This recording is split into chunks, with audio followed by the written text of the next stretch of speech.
पांडवों का स्वर्णिम युग ढल चुका था।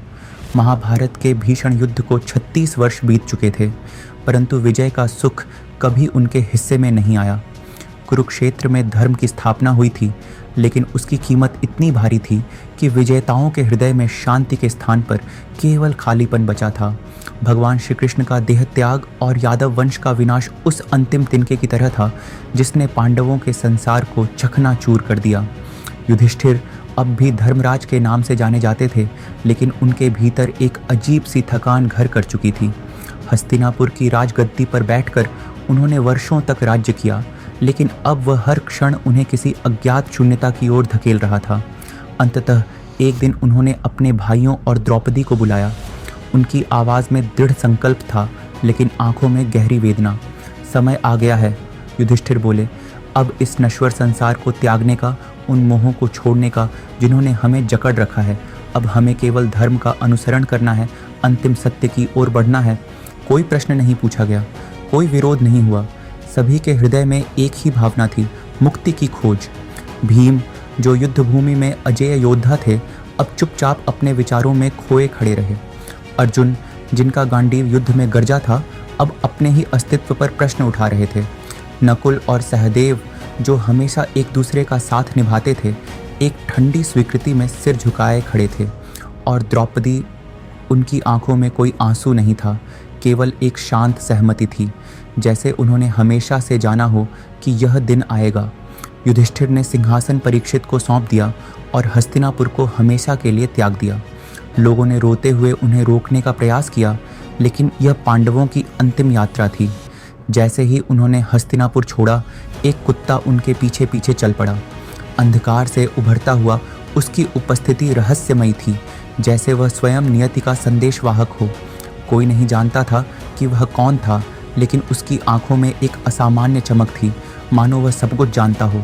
रास्ता कठिन था, नदियाँ, जंगल, रेगिस्तान और ऊंचे पर्वत। पांडव निस्वार्थ भाव से चलते गए, लेकिन जब वे समुद्र के किनारे पहुँचे तो पहली परीक्षा उनका इंतजार कर रही थी। अचानक आकाश में दिव्य प्रकाश फैला और अग्निदेव प्रकट हुए। उनका तेज इतना प्रचंड था कि समुद्र की लहरें भी थम गईं। अर्जुन, उनकी गूंजती हुई आवाज़ आई, समय आ गया है कि तुम गांडीव त्याग दो, उसका कार्य पूरा हो चुका है। गांडीव अर्जुन की आत्मा का एक हिस्सा था। वह सिर्फ एक धनुष नहीं था, वह उनके संघर्षों, उनके विजयों और उनके भगवान श्री कृष्ण के साथ उनके संबंध का प्रतीक था। लेकिन अब यह भी छोड़ने का समय था। थरथराते हाथों से अर्जुन ने गांडीव समुद्र में फेंक दिया। जैसे ही धनुष लहरों में समाया, लगा जैसे उनका अंतिम अंश भी उनसे छीन लिया गया हो। उत्तर दिशा में उनका मार्ग हिमालय की ओर था। जैसे जैसे वे आगे बढ़ते गए, ठंडी हवाओं ने उनके शरीर को झकझोर दिया, लेकिन उनकी आत्मा अडिग थी। परंतु यह यात्रा केवल शरीर की नहीं थी, यह आत्मा की अग्नि परीक्षा थी। ज्यों-ज्यों ऊंचाई बढ़ती गई, मार्ग कठिनतर होता गया। एक दिन बर्फीले मार्ग पर चलते हुए द्रौपदी लड़खड़ा गईं। उनका शरीर अब और अधिक सहन नहीं कर सका और वे पर्वत की शीतल छाया में गिर पड़ीं। भीम आगे बढ़े उन्हें उठाने के लिए, लेकिन युधिष्ठिर ने हाथ उठाकर उन्हें रोक दिया। उनकी आंखों में गहरी गंभीरता थी।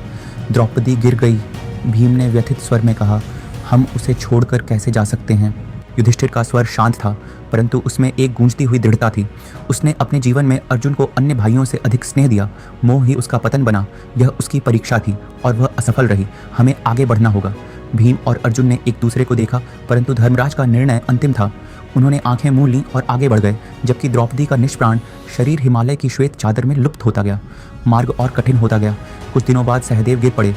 उनकी सांसें उखड़ने लगीं। उनका शरीर अब आगे बढ़ने में असमर्थ था। नकुल चिल्लाए, भैया सहदेव को संभालो। लेकिन युधिष्ठिर ने फिर वही उत्तर दिया। सहदेव अपने सौंदर्य और बुद्धि पर गर्व करते थे। यह उनकी परीक्षा थी और वे भी असफल रहे। हमें आगे बढ़ना होगा। सहदेव की आंखों में एक क्षण को पीड़ा झलकी, लेकिन फिर उन्होंने मुस्कुराते हुए अंतिम सांस ली। उनकी आत्मा बर्फीली हवाओं में विलीन हो गई। इसके पश्चात नकुल भी गिर पड़े। उनकी सुंदरता और क्षमता के प्रति अहंकार उनके अंत का कारण बना। युधिष्ठिर ने गहरी सांस ली और आगे बढ़ गए। फिर अर्जुन की बारी आई। वे कुछ और कदम चले, फिर घुटनों के बल गिर पड़े। गांडीव छोड़ने के बाद से उनके भीतर एक रिक्तता थी। युधिष्ठिर, मैं क्यों गिरा? उन्होंने दर्द में पूछा। युधिष्ठिर ने बिना रुके उत्तर दिया, तुम अपने वीरता पर गर्व करते थे। तुमने अपने शौर्य को ही सबसे ऊंचा माना, लेकिन यह भी एक मोह था, इसलिए तुम्हारा पतन हुआ। अर्जुन की आंखों में पछतावा उभरा, लेकिन उन्होंने अंतिम बार अपने बड़े भाई की ओर देखा और उनकी आत्मा भी शरीर का त्याग कर चली गई।